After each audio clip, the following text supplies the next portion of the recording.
rosemary and pesto focaccia, and it was delicious. And I made a thicker one for a stew. So that's butter and olive oil. I'm just spreading around in the casserole dish. I'm preparing for the dough. Bread flour. I like to use King Arthur. This is instant rice yeast, extra virgin olive oil, and I also use rosemary leaves. And then that's the pesto that I use, and I get that from Sam's Club, Members Mark, and of course that girl that crushed red pepper. Yes, so that's about 4 cups of flour, and then I added the yeast, and then that is 2 cups of water. I just mix that all in just like that, just to get enough to be a sticky dough, sticky ball like that texture.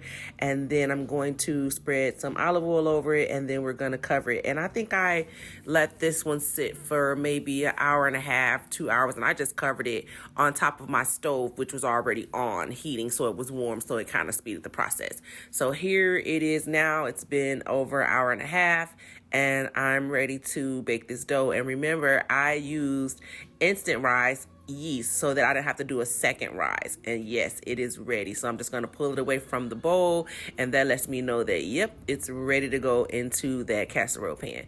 And look at the process. This is the funnest part because it's like sticky gooey, and I like to get my hands in there. That part is so satisfying, as Ellie would say. It's so satisfying.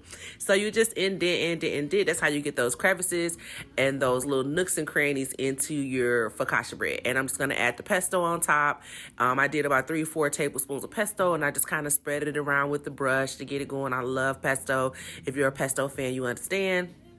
Rosemary goes good with pesto. Yes. And of course, I had to add my girl, that crushed red pepper. And I added a little bit of salt. Yes. So now it's ready to go into the oven. And it baked for about 40 to 45 minutes. And it came out amazing. It was so thick, so crusty. When I tell you, I dug right into it. Me and the children, we had a bite fast because we're gonna eat. Okay. And I am Drenny, Chef Sylvia. And y'all know what it is. I know what I'm doing. What's for dinner?